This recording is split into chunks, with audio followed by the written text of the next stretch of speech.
Good afternoon, everyone. My name is Praveen Kanda. I'm the VP of IT in MTBC, and I'm joined with Dr. Gupta, our medical consultant, part of our MAC board. Today, we will be talking about the differences between meaningful use stage 2 as compared to meaningful use stage 1. To begin, Dr. Gupta, can you elaborate on the stage requirements as well as the focus and purpose of meaningful use stage 2? Meaningful use stage 2 is a little different than meaningful use stage 1 in that it focuses on slightly different items. First of all, it raises the bar across the board with more core measures and new menu measures. And also, it has higher reporting thresholds. It also focuses on care coordination. That is, it has more rigorous health information exchange, and it wants you to have an electronic transmission of patient care summaries across multiple settings. And also it focuses on involving patient and family more in care for their own medical problems. That's the main focus of meaningful use stage 2. The stage 2, compared to stage 1, has different core objectives. Stage 1, we had 13 core objectives and 5 out of 10 menu objectives. That makes it total 18 total objectives. But in stage 2, each eligible provider must report on 17 core objectives and 3 out of possible 6 menu objective plus 3 clinical quality measures, CQMs. We're going to talk about those in this upcoming webinars. That makes it total 20 total objectives. Other thing to focus on, EHR certification for meaningful use 2 in 2014 in particular, that in order to participate in the EHR incentive programs, you will have to adopt an upgrade to new 2014 certified EHR. It is irrespective if you are certifying for meaningful use stage 1 or meaningful use stage 2. It has to be 2014 certified EHR. And Praveen, tell me, what's the status of MTBC's EHR? Well, it'll be good news for all the providers to hear that MTBC's Web EHR 2.0, which is our online-based web EHR system, is certified for 2014 Meaningful Use Stage 2. We received our certification at the end of December, and our plan to roll out all the changes on 2014 Web EHR 2.0 will be completed by the end of March. This means that we will be slowly improving our current system for all of our Web EHR users to accommodate Meaningful Use Stage 2. Rather than rolling out all these changes at once, we've decided to roll out them incrementally so it doesn't impede the provider's workflow, and we can also make sure that any improvements done on Web EHR is done with limited interruption to the practice. Now, Doctor, can you talk more on the reporting deadlines that the providers have to meet? Yes, I think it's very important to focus that there are special reporting period in 2014. All eligible provider must demonstrate meaningful use for a 3-month period or 90 days of EHR reporting period in 2014. Now the key thing to really focus on here, and it's very important for all of you to understand, for Medicare eligible providers who are going for Medicare incentive programs beyond their first year of meaningful use must select 3-month period fixed to the quarter of the calendar year. That means it only can be from January to March, April to June, fixed quarter of the calendar year. They must attest to this no later than February 28th of 2015. For Medicare eligible provider who are going for the first year of meaningful use may select any 90 days reporting period, and Medicaid eligible provider can select any 90 days reporting period also within the 2014 calendar year. And before Dr. Gupta continues on to the core measures, I'd like to talk a little bit about MU's team that MTBC maintains that coaches and trains providers on successfully attesting for meaningful use. Now, our team of members are experts in meaningful use and actually helped us design the meaningful use stage 2 requirements within the Web EHR 2.0. This allows them to fully comprehend these requirements and also allows them to successfully guide you through these tasks that you have to do on the new system. In addition, since we are rolling out Meaningful Use Stage 2 in stages, we plan on having providers knowing what to do for Meaningful Use Stage 2 in March. This means we will have our Meaningful Use Stage 2 team contact select providers and show them the new changes on Meaningful Use Stage 2. This way, when we start reporting at the end of March, you'll know exactly what your tasks need to be done, and you can begin reporting for Stage 2 from the second quarter, which would be from April till June. Now, Doctor, can you go over the Meaningful Use Stage 2 objectives? Yes, I want to point out all those slides I have, there are some color coding so that we can understand the slides better. Whatever you see in the green in all the slides we're going to talk about in the upcoming webinar and this webinar, green are the changes that has happened in Meaningful Use Stage 2 compared to Meaningful Use Stage 1.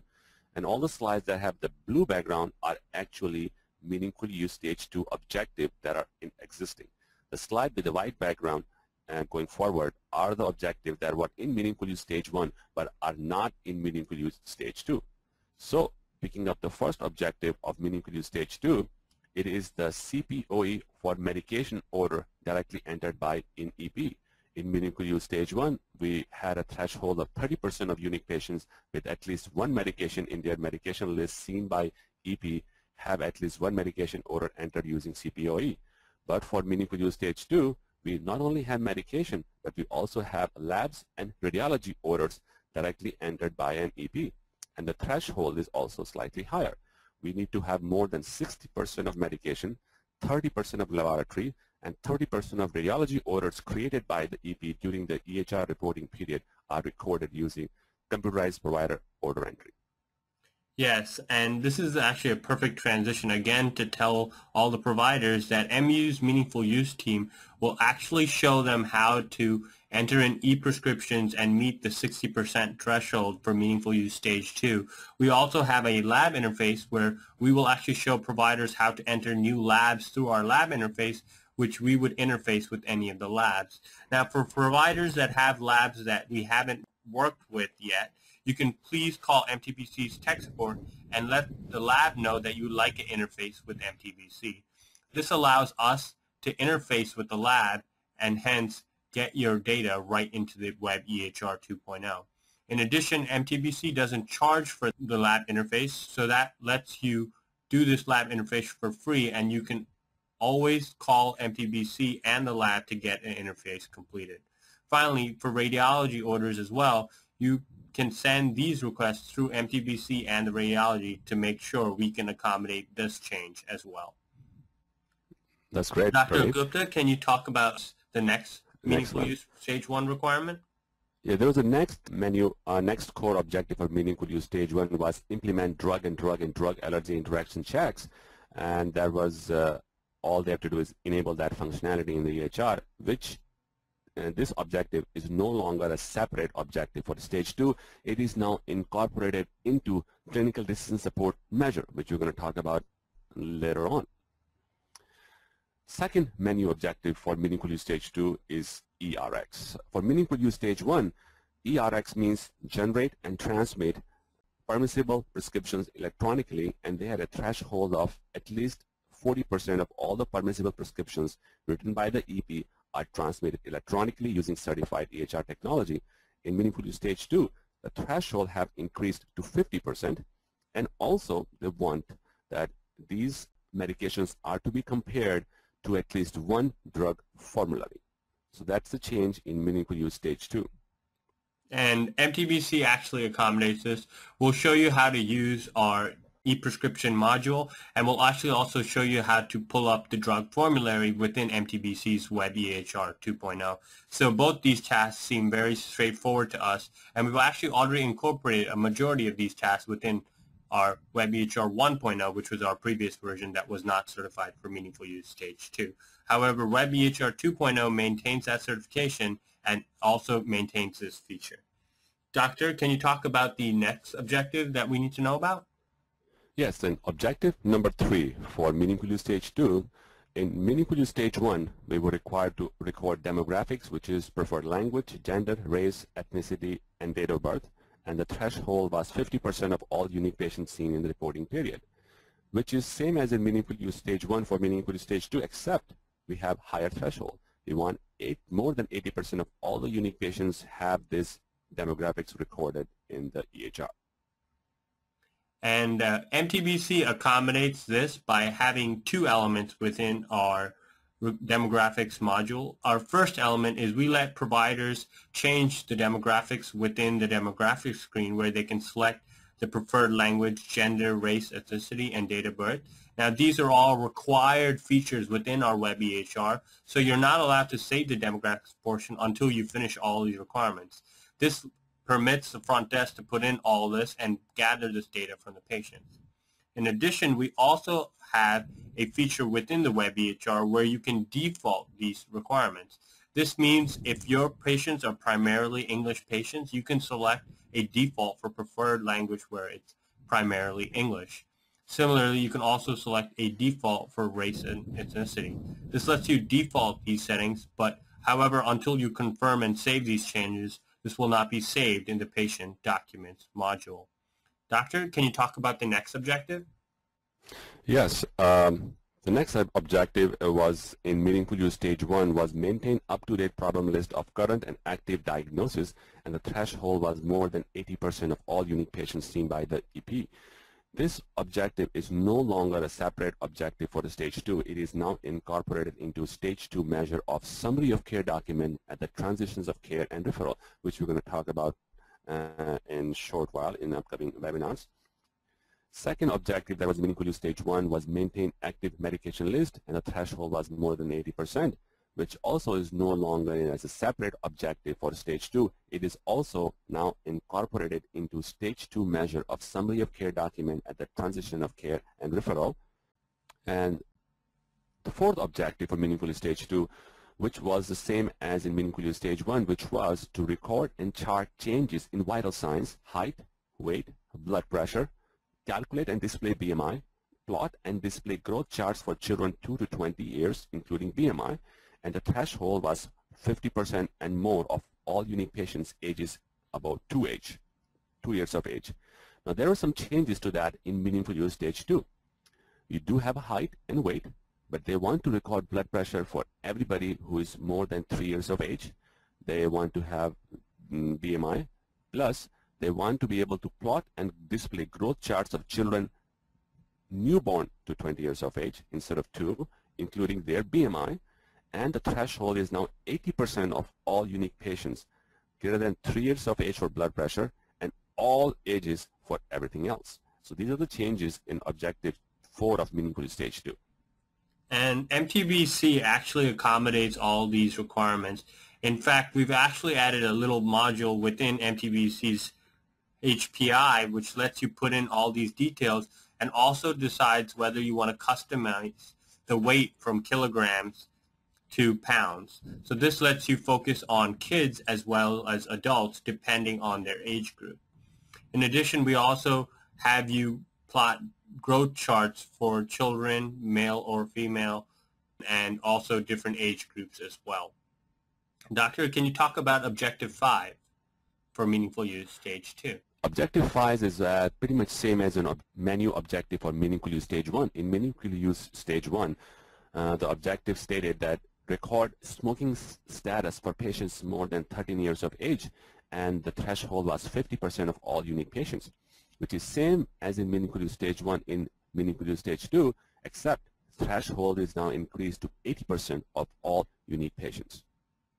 Yeah, and this is another requirement within meaningful use stage 2 that we've already met in meaningful use stage 1, so our software will stay the same, and we allow you to put in the smoking status in the social history portion of the web EHR charting. This lets you put in the smoking status, and we actually tell you that that is one of the requirements when you are trying to attest for meaningful use stage 2.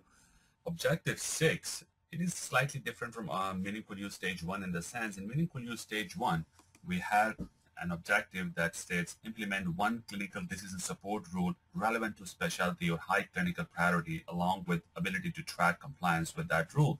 And what we wanted to do is just implement one clinical decision support tool. But now in meaningful use 2, We will be using the clinical decision support tool to improve performance on high priority health outcomes. And now we have to implement 5 clinical decision support interventions related to the 4 or more clinical quality measures. This will also involve enabling drug-drug allergy interaction checks. And for MTBC, we already have the drug-to-drug, drug-to-allergy interaction checks within our e-prescription module. This lets all of our providers check what reactions a patient has to certain drugs they have already been prescribed, and also any allergies that they have on file. Now, as far as for the 5 additional clinical decision support tools, we will be using other software to incorporate in the new WebEHR 2.0 to add decision support tool we have existing in the system, and this will allow you to check on common conditions such as diabetes and hypertension. Now, Dr. Gupta, can you tell us about the next menu measure? Yes, the next core measures, which states in meaningful use stage 1, we had a measure that's required reporting clinical quality measurements, or CQMs, to CMS or to the states. And what they wanted us to do at that time is provide aggregate numerator and denominator as well as exclusions through attestations or through the PQRS electronic reporting period. Now, this measure is not part of meaningful use stage 2 as a separate objective. This is starting 2041. All CQMs will be submitted electronically to CMS directly. Now, objective 7 for meaningful use stage 2, we had a part of that in meaningful use stage 1 where we need to provide patients with an electronic copy of their health information upon request. And the threshold was more than 50% of all the patients who request electronic copy gets it within 3 business days. Now, in meaningful use stage 2, which is now objective 7, what they want is to provide patients the ability to view online, download, and transmit their health information within 4 business days of the information being available to the EP.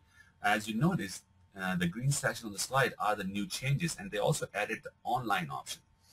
The threshold they have is more than 50% of the patients are provided timely within 4 business days online access instead of 3 business days, and it focuses on online access.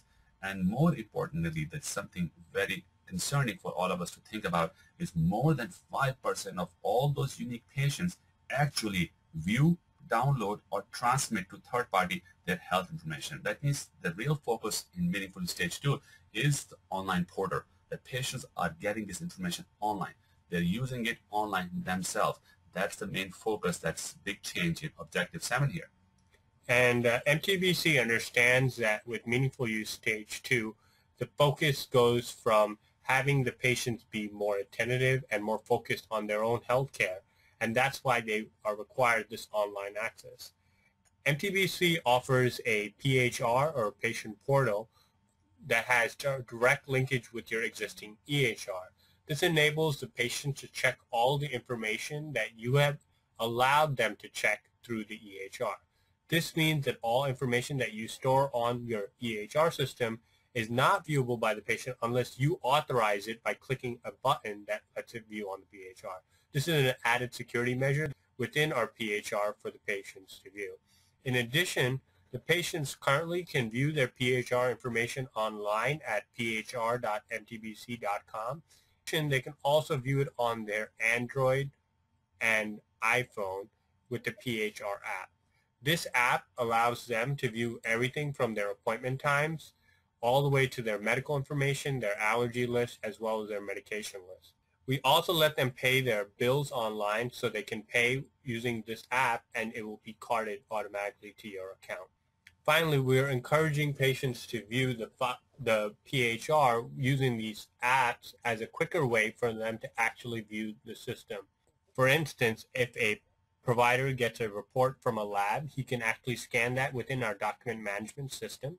And once he scans it within our document management system, he can click a button which lets the patient view this exact document, with the addition of adding a comment to that document so the patient can read the provider's comments and react to that document appropriately.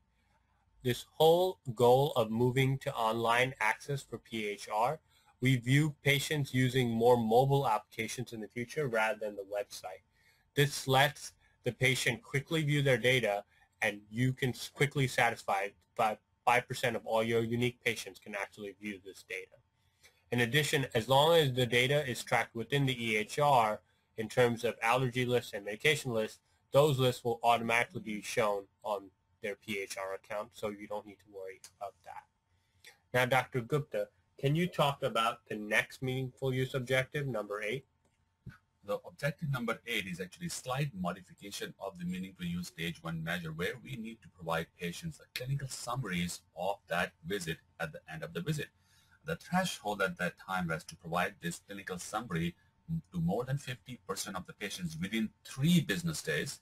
Now that has changed to within 1 business days. Now they're putting it slightly more focus here so that you would be doing more quick jobs. So last time in meaningful use stage 1, it was 3 days. Now within 1 business days, and most of things are pretty much now built into EMR. Once you're getting used to using the providing clinical summaries for all the patients, but it doesn't matter whether it's 1 day or 3 days, I think you can easily do it, but that's the threshold they have put for us to do it quickly. Now, a common question I get with this meaningful use objective is what exactly should we be displaying to patients for their clinical summary? The information that you need to display are the information that was required, as mentioned earlier, the allergy list, the medication list. Now, providers ask me, do I also need to put my plan of care and all the substantive things that matter for a visit? Sadly, for meaningful use, we don't need that requirement. This means using MTBC's health summary portion of the EHR, you can actually print out and hand that portion to the patient. In addition, we let them view this portion automatically within their PHR. So technically, as long as you create your chart within our system, you're already satisfying this clinical summary and you're providing it to them in their PHR immediately after their visit. So you can actually tell the patient to view it online, or you can actually print it out and give it to the patient as well. And also one thing I would mention in the clinical summary is the most important thing patients need to know that what was done at that visit, what diagnosis, what new medications they got. That's the main thing we need to provide them. But we also use that portion to provide patients some instructions as to follow appointment, when they should come back, or what needs to be done. So that actually is perfect tool to provide that information in writing to the patients so that they don't forget. And then we also have that in writing in our chart note as what we told the patient last time. So it helps us for continuity of care that what was really done at that time. Exactly. All right, Dr. Gupta, can we talk about the next many measures, stage 1? Meaningful Stage 1 had a feature of capabilities to exchange key clinical information among providers of care and patient-authorized entities electronically. And what we wanted to do at that time only just to perform at least 1 test for this capability. Now this objective is completely eliminated from Stage 1 in 2013 and is no longer an objective for Stage 2. In Meaningful Stage 1, we had an objective where you need to protect electronic health information created or maintained by certified EHR technology through the implementation of appropriate technical capabilities. That is to be able to conduct, review security risk analysis, and implement security updates. In Meaningful Use Stage 2, it is same as in Stage 1, but it has much more higher security measures. You not only have to conduct and review a security risk analysis in accordance with the requirement under the 45 CFR 164, which is the rules which states that we need to address encryption, security of data at rest, and implement security updates as necessary and correct identified security deficiencies as part of its risk management process. So it has slightly more higher security standards that are required, and the key focus here is encryption. I think, Praveen, you can mention that more about that encryption. Now, the MTBC Web EHR has SSL encryption. This is the same technology used by your finance banks for encrypting your username and password so it doesn't get stolen, and access is not freely given to anyone to access your financial information. Similarly, we use the same technology to protect your medical information. So for the Web EHR, every user must have a unique username and password. Typically, this username is your practice number, which for this example, I'm going to use practice 111, and then following your first initial and last name. This lets us identify the practice number if you call our tech support line, and it also lets us know that this account is accessing this particular practice. Now, in addition to the SSL, we've also had additional encryption in terms of messaging going out. as we mentioned in the last objective, objective number 8, we need to have communication set up to your patients. But now we need to make sure this communication is encrypted. We can't have open email sent to the patient that anyone can quickly access. That's why with the ability on the PHR, we were able to also add the similar encryption that we added to your web EHR. And now the patients also have to put in a unique email address, which is the email address they provide to you, and a password that we will encrypt, so that way when they log in, they'll have that added security as well. Now, as far as for the security risk analysis goes, MTBC is planning on releasing a set of guidelines in the future that will tackle these security risk analysis, and you can look through this guideline and figure out exactly what you have to do on your end to actually calculate the security risk within your practice. Now, Dr. Gupta, can you talk about the next menu measure? The next menu measure in Meaningful Use Stage 1, we had that we should implement drug formulary checks, and this feature should be enabled in the functionality in the EHR. Now, this measure is no longer a separate objective for the Stage 2. This measure is now incorporated into e-prescribing measure. Meaningful Stage 1, we had a measure where we need to incorporate clinical lab test results into a certified EHR technology as a structured data. And we had a threshold of more than 40% of all the clinical lab data that comes in should be part of the structured data in your data flow sheet. Now, Meaningful Stage 2, we have the same measure as Objective 10, but the threshold is now increased to 55% of all the clinical lab data should flow into and structured data into an EMR. Now, the web EHR does have capabilities with interfacing with labs. This will be shown in your labs section within the web EHR dashboard, and you can actually view the labs for patients as well. Now, when you usually get a lab from the lab, you can attach that as a document and view it under the patient's labs in their document management system. In addition, we already have interfaces with the major labs such as LabQuest and LabCorp, and we also do lab interfaces for smaller organizations as long as you contact that organization and ask that your provider for your EHR is MTBC, and tell them to contact MTBC to start the interface. For the labs out there, we typically do not charge for our lab interfaces, which is an added benefit for the provider because now we are not charging the lab for that interface, so more labs are willing to work with us to start that interface. And we have interfaced as many as 15 different labs. Although I don't know them on the top of my head, I can tell you that we are always willing to interface more as the providers make these requests. Now, Dr. Gupta, how about objective number 11? And objective number 11 actually is the same as objective in Meaningful Use Stage 1, where we need to generate a list of patients by specific conditions to use for quality improvement, reduction of disparities, research, or outreach. And we had a threshold of generate at least one report listing patients of eligible provider with specific condition, which is the same we have it in right now. There's no change in this one particular objective. Then second objective, the objective 12. Objective 12 focused on setting up reminders to patients per patient preference for preventive and follow-up care. And the threshold at that time was greater than 20% of all unique patients 65 years and older or 5 years old or younger were sent an appropriate reminder.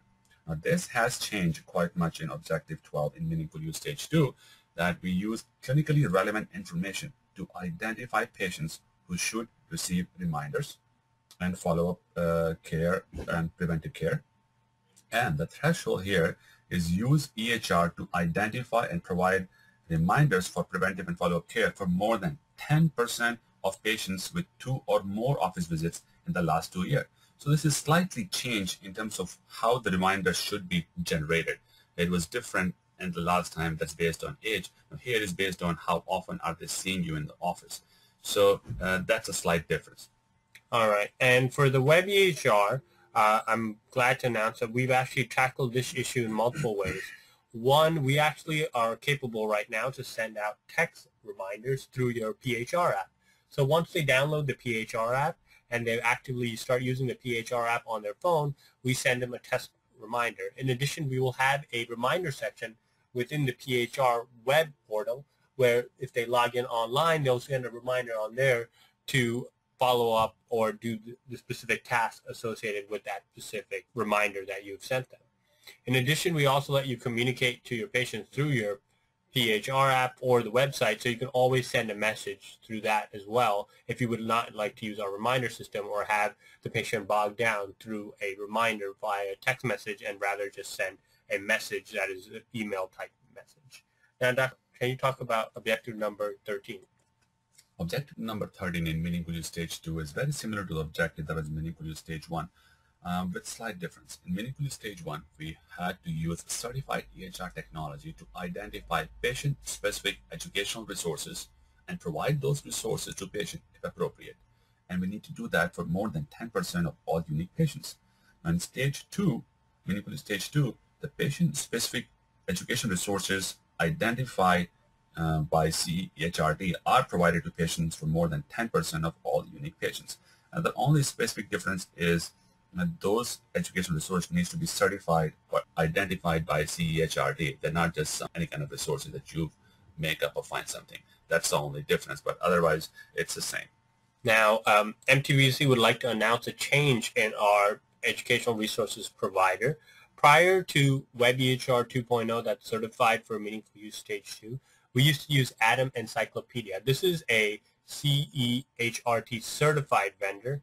However, we found another viable option, which is also a CEHRT vendor, which is Medline Plus. Now, Medline Plus is certified, and they will actually provide the education resources specific to the ICD codes that you actually put within the EHR. We are going to use this technology to provide this information in a more seamless manner where all you need to do is put in the ICD for the patient, and automatically we will be sending that educational resource to the PHR and the website. So this lets them use your ICD code insertion and quickly prompt that data to the patient. Praveen, I want to add to that, the medlineplus.gov is actually a very good resource for patient education. It is created by NIH. It has all the resources that are very patient-friendly in the language that patient can understand, at the grade 6 level can understand. It has many animations, tutorials, videos about many procedures, diseases, diagnosis. So I think it's even a great resource to be used by every physician. It's a great resource for patients to go through. I typically direct all my patients when they're looking up something to go there, not go to Google, so they can get the most quality information on that side. All right. Meaningful Use Objective 14 is actually same as Meaningful Use 1 with few and no change actually. What they wanted to do in Meaningful Use Stage 1 is the EP who receives a patient from another setting of care or provider of care or believes an encounter is relevant should perform medication reconciliation. And that should be done for more than 50% of transition of care in which the patient is transitioned to this EP care. And this core measure is pretty much the same as in Meaningful Use Stage 2 with no change. The threshold also is the same. And this means that basically you have to stick to the same process as the old system. In the old system, you were able to check external drug history for the patient and look at their short script list of all the drug prescriptions they were prescribed by other vendors. So that's the same way you would perform this medication reconciliation. And we actually have the same feature in the WebEHR 2.0. Now, Doctor, can you talk about the next objective? Objective 15, which is slightly different than Objective 14 in the sense, here you will be transitioning patient to another provider. In the first one, you were receiving the patient, but here, if you transition the patient to another setting of care or provider of care or refers the patient to another provider of care, you should provide summary of care record for each transition of care or referral. And it should be done 50% of the transition in Meaningful Use Stage 2. Now in Meaningful Stage 1, but now in Meaningful Stage 2, it is the same. Plus, you need to provide the summary of care record either, number one, electronically transmitted to a recipient using CHRT technology, or number two, where the recipient receives via exchange facilitated by an organization that is an NWHIN exchange participant or is validated through an ONC established governance mechanism to facilitate exchange for 10% of transitions of care and referrals. So here, the focus here is you should be able to provide data electronically to the other interested party. And that's a big change from Meaningful Use Stage 1. Exactly. And this is one thing that the provider has to keep in mind when he selects his EHR vendor he needs to make sure his EHR vendor has the capability to do this. Now, the web EHR does have the capability to do this where you yourself can create your own CCD documents or continuing of care documents and give it to another vendor, and that will summarize the whole patient's visit. Or what you can do is also work with us to actually start up a HIE interface. Now, currently, I can let the providers know that we are interfacing with NYU, and we're also interfacing with hospitals around the nation to create a HIE so that any information you save within MTBC will be automatically transmitted to the HIE and they can view that information. Likewise, you will be also able to view that information from that HIE for that patient. So within the next year, you're going to see a lot of changes within MTBC where we're going to be incorporating a lot of HIEs within our product and start sharing our information with other organizations outside of our customer base. Now, Doctor, can you talk about the next objective? Objective 16 for Meaningful Use Stage 2. It is the same as in Meaningful Use Stage 1 with few changes. In Meaningful Use Stage 1, we were required to have the capability to submit electronic data to immunization registries or immunization information systems, and actual submission except where prohibited in accordance with applicable law and practice. Our threshold at that time was only to perform at least one test and follow-up submission if test is successful. Now, this has changed from testing mode to full ongoing completion, ongoing active mode. That is, we need to have that in place and successfully ongoing submissions of electronic immunization data from a CEHRT to an immunization registry or immunization system portal for entire EHR reporting period. And this is another thing MTBC has been doing in the past where we can mimic the functionality and this time make it a more systemic functionality where we can ongoingly send these submissions. And the Meaningful Use Coach will walk you through on exactly how to send the submission, and that way we can automate this process on a weekly or bi-weekly level. Now, objective number 17, it is the brand new objective in Meaningful Use Stage 2. This objective was not present in Meaningful Use Stage 1. And what this wants you to do is use secure electronic messaging to communicate with patients on relevant health information.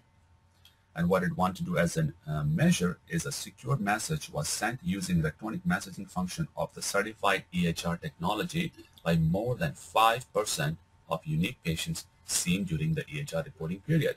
That is, now we have a lot more focus on patient portal. If you have an active patient portal, what they want us to do is really use it well and to show that at least 5% of the patients are communicating or using the portal. That's the main thing in this objective number 17. Yeah, and our EHR system does have a portal. So just like I mentioned earlier, you can send these messages using your regular message application within the office, but this time you'll actually go right into the patient portal and find that patient and send it right into his portal. So you can also access it within the web and his Android or iPhone app. So today we're going to elaborate on what are the menu measures, as our last webinar talked about our core measures. And Dr. Gupta, can you elaborate on what are the menu measures, what are the differences of the menu measures, and how many measures are there? Praveen, yes, menu measures compared to core measures are the measures where you select 3 out of 6 for stage 2. Core measures are the measures that you all of the measures you have to do. They are the requirement, all core measures we have to use them. But there is a choices in menu objectives. And this time in stage 2, we have a lot more new menu objectives. Those were not in the stage 1. Now we're going to go all of them one by one, all 6 menu objectives. And you have to pick only 3 out of 6. First, menu objective 1. What is in Meaningful Stage 1, we have that same menu objective that focused on capability of EPs to be the EHR to be able to submit electronic syndromic surveillance data to public health agencies and actual submission except where prohibited and in accordance with applicable law and practice. And the threshold was at that time that perform at least one test and follow-up submission test if successful. Now in Meaningful Use Stage 2, that testing mode is gone. So we have to show them then we have been doing a successfully ongoing process. So it's same as meaningful use stage 1 menu objective, except now it is ongoing. It's not a testing mode anymore. And we have to show that we are transmitting electronic syndromic surveillance data from certified EHR to public health agency for entire EHR reporting period. And for MTBC, we're actually going to take the same tests that we performed before and create a way for you to systemically submit that test.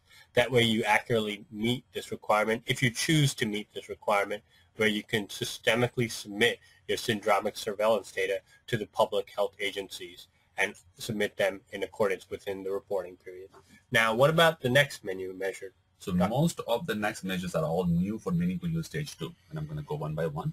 This meaningful use menu objective 2 states that you should be able to record electronic notes in patient records. And what they want us to do as a measure is that enter at least one electronic progress note created, edited, and signed by EP for more than 30% of the unique patients in the reporting period. And I think most of us who are using EHR to the potential that it should be are actually documenting all the patient record notes in the chart. Complete notes. Exactly. Now, for our providers that use MTBC Web EHR 2.0, I like to let them know that this means that they need to create a note, they need to edit that note, and they need to sign that note, and they need to do this for at least 30% of their unique patients. So for our providers, what this means is that you must be able to create a chart within our system, you must be able to put in searchable text information within that chart, and you should be able to sign that chart. Now, we have all these capabilities within our EHR, and for most users who actually use our EHR, they know how to put information in, they know how to create a chart, and finally, they know how to sign their charts. We also have an unsigned charts portion within the Web EHR where you can track all your unsigned charts, and you can successfully sign them for the reporting period, which will be, in this case, 90 days. All right, Dr. Gupta, can you talk about the next menu? Next menu objective number 3 is also new.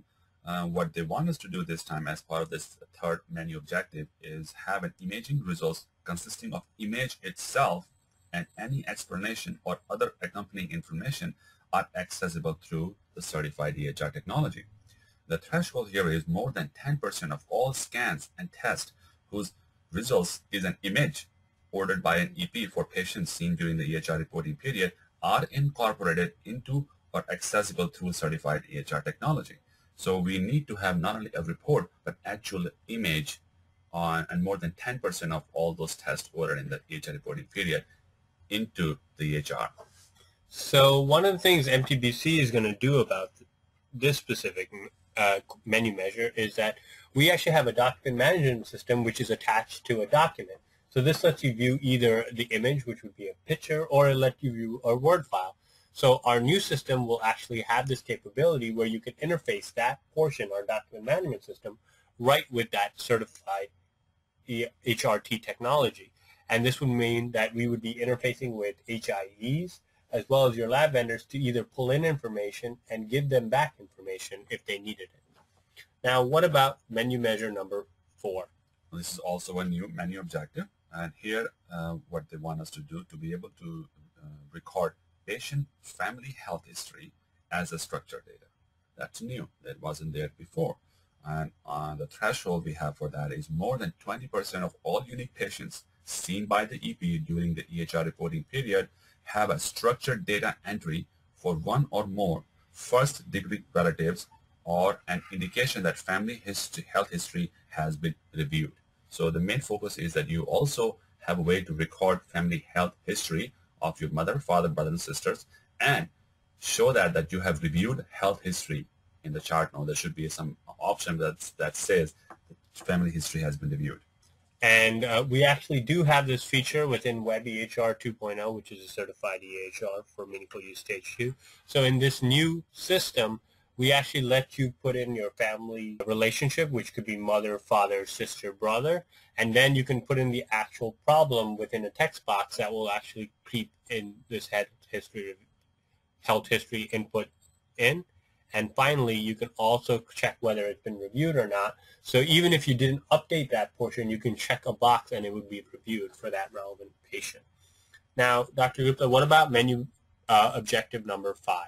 Praveen, objective number 5 and 6, both of them are very similar except they vary in different disease entities. So what they both objective require you to do, and objective number 5, that you should have a capability to identify and report cancer cases to a state cancer registry except where prohibited and in accordance with applicable law and practice.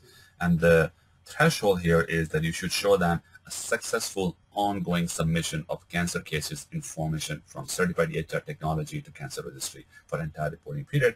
And menu objective 6 is sort of similar, except here you will report specific cases to specialized registry other than the cancer registry, except where prohibited in accordance with the law. And you also have to show successful ongoing submission of specific cases information from certified EHR to the specialized registry other than the cancer. And those are the only two things that has a system capability to be able to connect to those different registries. So for the last 2 menu measures, we actually have an ability where you can identify and send this report cases to the specific registry for either cancer or other known problems that would be required. Now, in order to get more information on this, I highly recommend you call MU Meaningful Use Team. They'll actually walk you through on what these exact diseases are that you need to report in, whether it's not cancer in the cancer registry, and you can actually find out how to report it and what code you need to select in your ICD selection to match up with those relevant patients. Now, I believe that covers all 6 of the menu measures. So I again like to thank all of our listeners for paying attention. This was a shorter webinar at a little bit over 10 minutes long, but I hope this quick webinar covered all of the menu measures and you understand the difference between menu measures and core measures, and also understand that there are a lot more newer requirements for the menu measures, but you only need to meet 3, so the requirement is still not as heavy as the 17 core measures which we talked about in our last webinar. I again like to thank Dr. Gupta for his time, and I'd like to thank all of our listeners. And for those of you who want to contact me, my number is 732-873-5133, extension 134. And any provider that is concerned or cannot reach me or would like to have more in-depth answers on exactly how to proceed in any of these cases, I would highly recommend them to contact our MU Stage 2 team, which is reachable at the same number at extension 308. Thank you, everyone, and thank you, Dr. Gupta, for your time. Thank you, Praveen.